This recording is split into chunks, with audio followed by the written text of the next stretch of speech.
Okay, goodies ulit. So yan, tunghayan naman natin yung another setup na espasya, nga standard talaga yung concept ng unit. So napaka enjoy at saka challenging talaga mag setup ng espasya hybrid. So yan, try natin kung all stock ba talaga yung ginagawa natin. So yan, first unit natin nung na-release is October, yung espasyang block natin. So ito na naman yung ginagawa natin na Spasya Custom Hybrid na yan, all done, set up na yung electronics nito. Try natin. Yan, walang susi. Saan ang susi? Ah, ito pala, layo yung susi. Yan, check natin. Yun, try natin kung standard ba talaga yung setup. Ay, okay, then start. Okay, first, second ball, another setup na naman. So napakaswerte. Yan, napakaswerte ni sir. And then congrats. Grabe, pati airbag wala. Grabe. Sabi ni, oh, eyeball. Grabe. So ngayon, try na naman natin yung buttons niya. So try natin. So unlock, lock.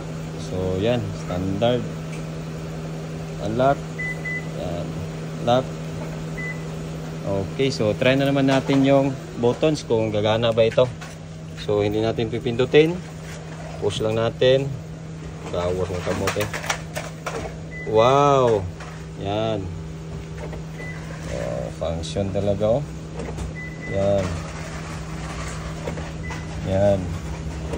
Ay, pindutan na sip. Oh, wala day. So yan, all stock. Balik talaga lahat. All stock evaporator, all stock cooling system, all stock ang lahat. Congrats sa owner. Congrats sa naniwala sa kumuha ng espasya sa atin. Congratulations.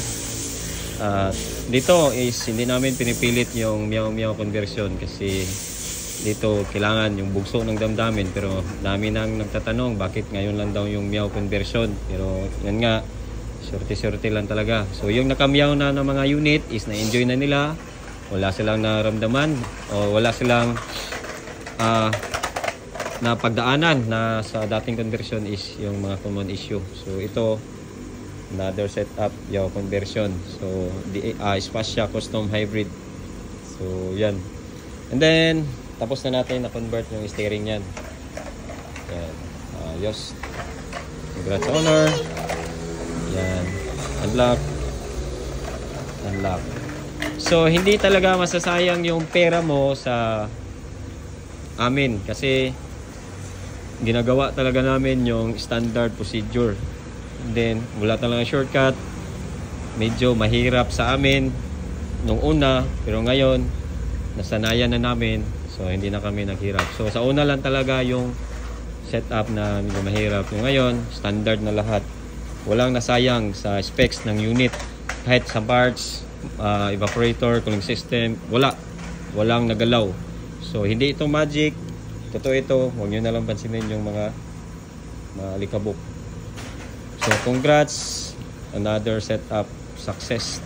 Spasya Custom Hybrid standard setup. Hindi lang tayo sa standard na mga mechanism, pati yung evaporator, lahat standard. So congrats sa owner na nagtiwala. Shout out sir, thank you.